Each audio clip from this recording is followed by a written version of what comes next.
नमस्कार दोस्तों, आज हम शारीरिक शिक्षा का अर्थ एवं उसकी परिभाषाओं के बारे में आपसे विशेष जानकारी के साथ हाजिर हुए हैं। तो आइए दोस्तों शुरू करते हैं। शारीरिक शिक्षा को अक्सर सिर्फ गतिविधियों के रूप में समझा जाता है, लेकिन ये उससे कहीं ज़्यादा है। ये शिक्षा का ऐसा रूप है जो किसी व्यक्ति के समग्र विकास को बढ़ावा देता है। मुख्यतः शारीरिक, मानसिक, सामाजिक और नैतिक रूप से शारीरिक शिक्षा का लक्ष्य किसी व्यक्ति की शारीरिक गतिविधियों में शामिल करके उसके संतुलित विकास को सुनिश्चित करना है, जो उसकी शारीरिक फिटनेस और मानसिक स्वास्थ्य और सामाजिक कौशल को बढ़ावा देता है। शारीरिक शिक्षा की परिभाषाएं। शारीरिक शिक्षा की परिभाषाएं। सर्वप्रथम जेविनेस। शारीरिक शिक्षा का वह क्षेत्र है जो बड़ी मांसपेशियों की गतिविधियों और उनसे संबंधित प्रतिक्रियाओं से संबंधित है। JF William. शारीरिक शिक्षा मनुष्य की शारीरिक गतिविधियों का योग है, जिसे प्रकार के अनुसार चुना जाता है और परिणामों के आधार पर संचालित किया जाता है। जेएफ विलियम क्या कहते हैं? जेएफ विलियम कहते हैं, शारीरिक शिक्षा मनुष्य की शारीरिक गतिविधियों का योग है, जिसे प्रकार के अनुसार चुना जाता है और परिणामों के अनुसार संचालित किया जाता है। डेल्बर्ट ओबर्टीफर कहते हैं, शारीरिक शिक्षा अनुभवों का सामूहिक प्रभाव है। शारीरिक शिक्षा अनुभवों का सामूहिक प्रभाव है जो व्यक्ति को गतिविधियों के माध्यम से प्राप्त होते हैं। शारीरिक शिक्षा अनुभवों का सामूहिक प्रभाव है जो व्यक्ति को गतिविधियों के अनुसार या गतिविधियों के माध्यम से प्राप्त होते हैं। Charles butcher. शारीरिक शिक्षा संपूर्ण शिक्षा प्रक्रिया का अभिन्न अंग है और इसका उद्देश्य शारीरिक शिक्षा संपूर्ण शिक्षा प्रक्रिया का अभिन्न अंग है और इसका उद्देश्य शारीरिक, मानसिक, भावात्मक और सामाजिक रूप से स्वस्थ नागरिकों का विकास करना है, जिसके लिए चुनी गई शारीरिक गतिविधियों का उपयोग इन लक्ष्यों को प्राप्त करने के उद्देश्य से किया जाता है। इसके बाद हम देखते हैं आर्कएसडी क्या कहते हैं? शारीरिक शिक्षा उन परिवर्तनों का योग है जो व्यक्ति में मोटर गामक गतिविधियों पर केंद्रित अनुभवों के माध्यम से प्राप्त होते हैं। अब इसके बाद दोस्तों हम देखते हैं एम ऑफ फिजिकल एजुकेशन। शारीरिक शिक्षा के उद्देश्य। Holistic development. शारीरिक शिक्षा का हमेशा से एक ही उद्देश्य रहा है, होलिस्टिक डेवलपमेंट, समग्र विकास, आजीवन शारीरिक गतिविधियों में संलग्न रहना। शारीरिक शिक्षा का ये हमेशा से उद्देश्य रहा है कि व्यक्ति को जीवन भर शारीरिक गतिविधियों में लगे रहना चाहिए। नैतिकता और नैतिक मूल्य। स्वास्थ्य और तंदुरुस्ती, मानसिक विकास और संज्ञानात्मक लाभ, भावनात्मक विकास और मनोवैज्ञानिक कला, सामाजिक विकास और नैतिक मूल्य, खेलों में ऐतिहासिक और सांस्कृतिक जागरूकता। ये तो प्रमुख शारीरिक शिक्षा के अहम हैं। इसके बाद ऑब्जेक्टिव ऑफ फिजिकल एजुकेशन की चर्चा करते हैं। ये मुख्यतः 3 प्रकार के होते हैं। कॉग्निटिव ज्ञान क्षेत्र, साइकोमोटर डोमेन ये शारीरिक शिक्षा कौशल, अफेक्टिव डोमेन यानी भावात्मक क्षेत्र। कुछ महत्वपूर्ण उद्देश्य। Cognitive understanding, skill development, social interaction, health and fitness. शारीरिक शिक्षा का वैश्विक सुधार। शारीरिक शिक्षा का ग्रीस में इतिहास। इसके बाद हम चर्चा करते हैं शारीरिक शिक्षा का ग्रीस में इतिहास। अगर हम देखें तो इसकी संरचना इस प्रकार है कि होमर काल, स्पार्टा काल, पूर्व एथेंस काल, उत्तर एथेंस काल। इसके बाद पूर्व एथेंस काल को इतिहास को विस्तृत रूप से जाना जाता है पैन हेलेनिक खेलों के कारण, जिन्हें हम याद करते हैं OPIN और DCA और APZ से। इससे पैन हेलेनिक गेम जो 4 खेल उत्तर पूर्व एथेंस काल में होते थे उनके बारे में चर्चा करते हैं। सर्वप्रथम हम देखते हैं शारीरिक शिक्षा का ग्रीस में इतिहास। ग्रीस एक ऐसी सभ्यता थी जिसने कला, ज्योतिष, दर्शन, नाटक, कविता, संगीत, शिक्षा, चिकित्सा और खेल सहित विभिन्न क्षेत्रों में महत्वपूर्ण योगदान दिया। ग्रीस में शारीरिक शिक्षा के इतिहास को 4 अलग अलग अवधियों में विभाजित किया जाता है। ग्रीस के शारीरिक शिक्षा के इतिहास को 4 अलग अलग अवधियों में विभाजित किया जा सकता है। होमरिक पीरियड 1100 से 800 BC, Sparta period, Spartan period 800 से 700 BC, अर्ली एथेनियन पीरियड 700 से 500 BC और लेटर एथेनियन पीरियड 500 से 200 BC। इसके बाद हम होमरिक काल के बारे में विस्तृत चर्चा करते हैं। होमरिक काल क्या था? होमर एक अंधे कवि थे जिन्होंने 2 प्रसिद्ध महाकाव्य लिखे, इलियड और ओडिसी। होमर काल का उद्देश्य मैन ऑफ एक्शन और मैन ऑफ विजडम था। होमर काल का उद्देश्य मैन ऑफ एक्शन और मैन ऑफ विजडम था। यह योद्धा, राजकुमारों, भटकते समुद्री व्यापारियों और भयंकर समुद्री डाकुओं का एक अराजक काल है। इलियड में वर्णित इन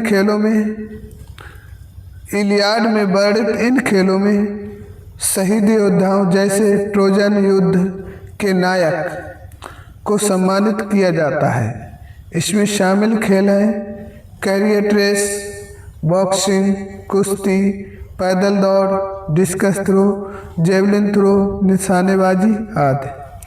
इसके बाद हम देखते हैं स्पार्टन काल।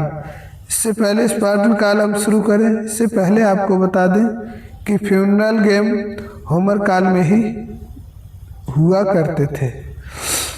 स्पार्टन काल इसे टोटलिटेरियम के नाम से जाना जाता था। टोटलिटेरियम नाम से भी जाना जाता था। किसी देश या सरकार की प्रणाली के बारे में प्रयुक्त जिसमें केवल एक ही राजनीतिक दल होता है, जिसके पास लोगों पर पूर्ण शक्ति और नियंत्रण होता है। स्पार्टा काल को क्लासिक एज भी कहा जाता है। इन्हें मुख्यतः सैनिक प्रशिक्षण, प्रशासन, शारीरिक फिटनेस बनाना था।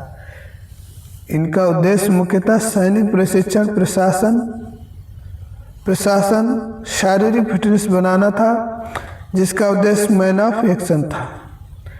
स्पार्टा काल में बच्चों का पैदा होते ही शरीर का निरीक्षण किया जाता था। यानी दोस्तों, जैसे ही बच्चा पैदा होता था उसकी पूरी तरह से जांच पड़ताल की जाती थी। कमजोर और बीमार बच्चों को एक पहाड़ी माउंट टोगेस से फेंक दिया जाता था। बच्चों को केवल 7 साल तक माता पिता के पास रखा जाता था। इसके बाद उन्हें सैन्य प्रशिक्षण के लिए पैलेस्ट्रा में भेज दिया जाता था। सर्वप्रथम छोटे बच्चों का निरीक्षण किया जाता था और उसमें से जो बीमार, अस्वस्थ और कमज़ोर बच्चे होते थे उन्हें माउंट टोगेस्ट नामक पहाड़ी से फेंक दिया जाता था। और इसके बाद जो बच्चे स्वस्थ और हष्ट-पुष्ट होते थे उन्हें 7 साल तक अपनी माता पिता के पास रहने की अनुमति थी। 7 साल वाले लड़कों को पैलेस्ट्रा में प्रवेश दे दिया जाता था और इस अवधि में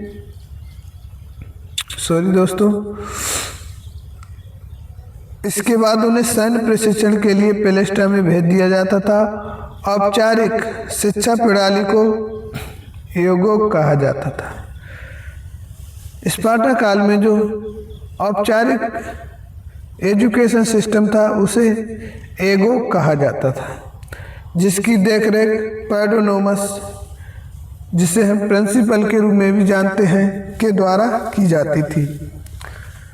शारीरिक शिक्षा के अध्यापक को पैडोट्राइब कहा जाता था। यहाँ आपको ये जानना जरूरी है कि पैडोनोमस जो था वो पूरे स्कूल का प्रिंसिपल था और पैडोट्राइब जो था आपका वो शारीरिक शिक्षा टीचर कहा जाता था। कैसे याद रखेंगे? पैडोट्राइब PTI, इसमें तीनों वर्ड आते हैं। ठीक है दोस्तों। खेल मैदान को प्लेटेनिस्टास कहा जाता था। स्कूल में जो खेल मैदान होते थे जहाँ खेल क्रीड़ा करवाई जाती थी उसको दोस्तों प्लेटेनिस्टास कहा जाता था। डिडास्केलियम एक संगीत स्कूल था। डिडास्केलियम एक संगीत स्कूल था। लड़कियां केवल इसमें लड़कियां भी प्रतिभा करती थीं। लड़कियां केवल स्विमिंग, जिम्नास्टिक, घोड़ा रेस में शामिल होती थी या उन्हें किया जाता था। पूर्व एथेंस काल, अर्ली एथेनियन पीरियड, ये तो हमारा स्पार्टा काल का इतिहास था। इसके बाद हम पूर्व एथेनियन काल की चर्चा करते हैं। पूर्व एथेंस काल यानी अर्ली एथेनियन पीरियड, पेलेस्ट्रा कुश्ती, मुक्केबाजी, जिम्नास्टिक के स्कूल थे। पेलेस्ट्रा कुश्ती, मुक्केबाजी, जिम्नास्टिक के स्कूल थे। किसमें? पूर्व एथेंस काल में। 7 साल बाद लड़कों को पेलेस्ट्रा में प्रवेश दिया जाता था। इस अवधि में मिट्टी स्नान, मड बाथ प्रसिद्ध था। इस काल में 4 यानी 4 राष्ट्रीय खेल स्पर्धाएं होती थीं जिन्हें पैन हेलिक गेम कहा जाता था। 4 नेशनल स्पोर्ट्स कंपटीशन होती थी जिन्हें पैन हेलिक गेम्स कहा जाता था, जो निम्न है: ओलंपिक खेल, पीथियन खेल, स्टीमियन खेल और नीमियन खेल। Types of games held in this era. तो पैन हेलिक की बात करें दोस्तों, पैन हेलिक में 4 गेम सम्मिलित होते थे। इसीलिए पूर्व एथेंस काल को सबसे महत्वपूर्ण एथेंस की हिस्ट्री में इसे सबसे महत्वपूर्ण माना जाता है। इसमें जो 4 नेशनल कंपटीशन होती थी उसकी विशेष चर्चा करते हैं। सर्वप्रथम ओलंपिक खेल। ओलंपिक खेल 776 BC शुरू हुए। 776 BC पहले शुरू हुए। पीथियन खेल 582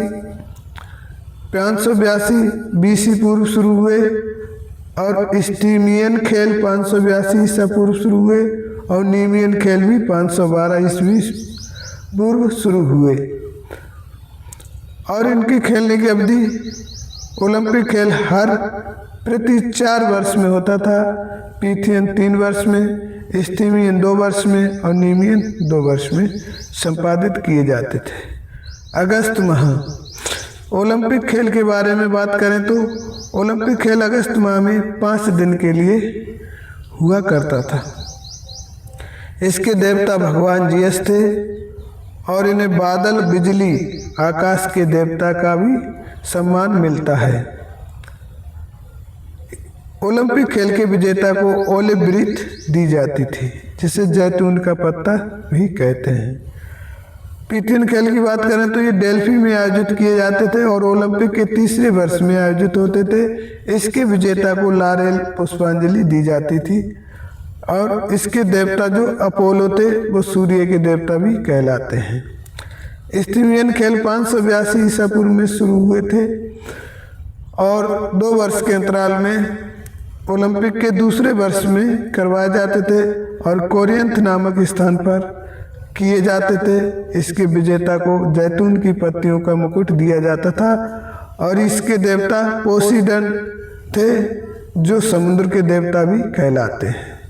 नीमियन खेल 512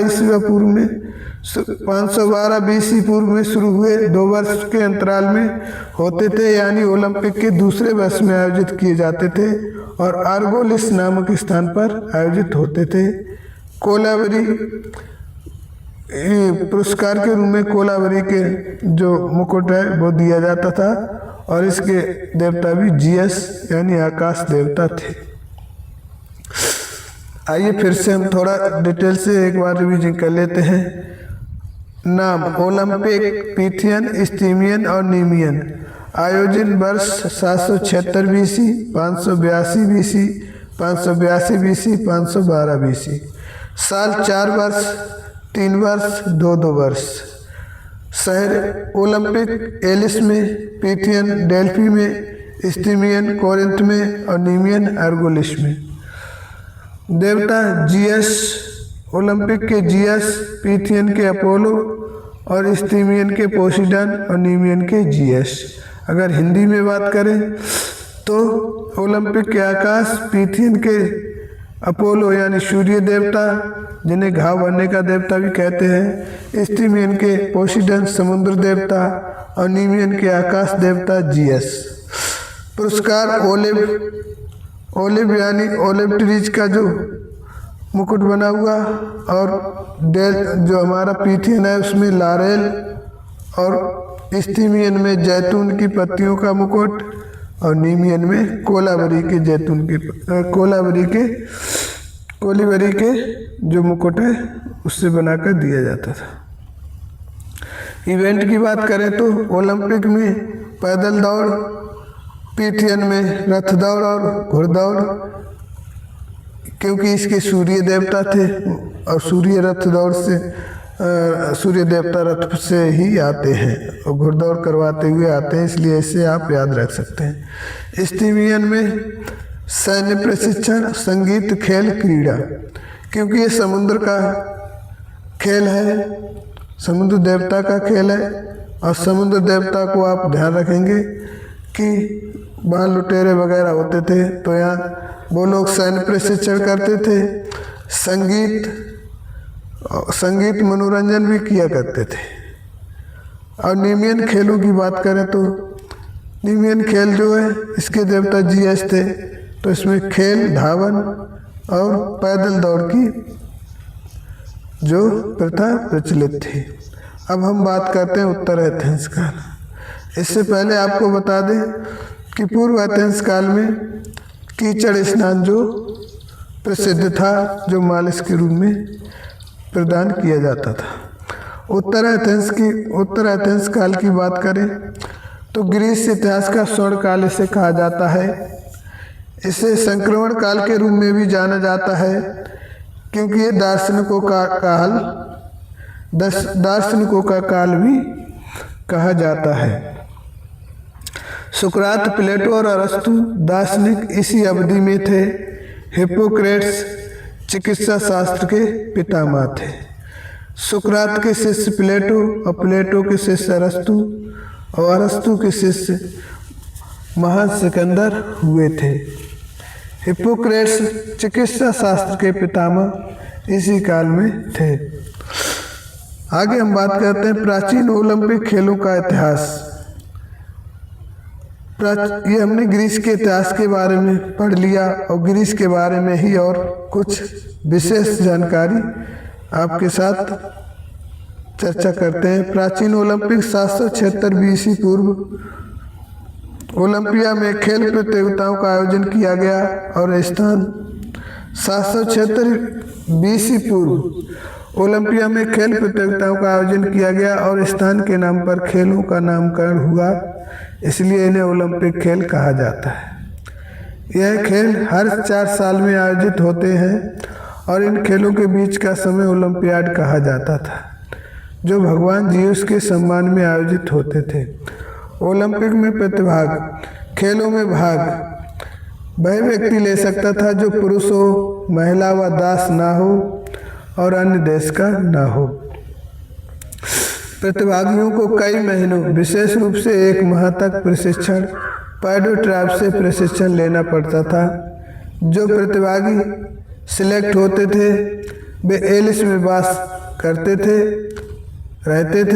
एथलीटों को जज हेल्नोडिकॉय के सामने शपथ लेनी पड़ती थी। प्राचीन ओलंपिक के प्रमुख विजेता नंबर 1 मिलो को कौन नहीं जानता। एक कुश्तीबाज जो लगातार 6 बार ओलंपिक में विजेता रहे, 7 बार डेल्फी और 10 बार स्टीमियन और 9 बार नीमियन खेल के विजेता रहे। और इनकी कहानी बहुत प्रसिद्ध है दोस्तों। कहा जाता है कि जब बचपन में छोटे थे एक बछड़े को उठाकर सीढ़ियाँ चढ़ते थे और धीरे धीरे ये बड़े होते चले गए और बछड़ा भी बड़ा होता चला गया, यानी पूरा सांड बन गया। और उसको उठाते उठाते इनकी मसल भी इतनी मजबूत हो गई कि उसको आराम से उठाकर छत पर सीढ़ियों पर चढ़ जाते थे। थेथास के थियोजीन पैनक्रिएशन के विजेता, बॉक्सिंग प्लस कुश्ती जिसे पैनक्रिएशन कहा जाता था, जो लगभग 1300 बार जीते हासिल की। प्राचीन ओलंपिक खेलों में केवल व्यक्तिगत खेल शामिल थे। प्रतियोगिताएं स्टेडियम और हिप्पोड्रम, रथ दौड़ और घुड़दौड़ का स्थान में आयोजित होती थी। एथलीटों के साथ जज भी खेल सम्मान की शपथ लेते थे। आगे का इतिहास हम नेक्स्ट वीडियो में चर्चा करेंगे। उम्मीद करते हैं आपको इतना इतिहास क्रम बाई क्रम बहुत अच्छा लगा होगा। जय हिंद, जय दोस्तों।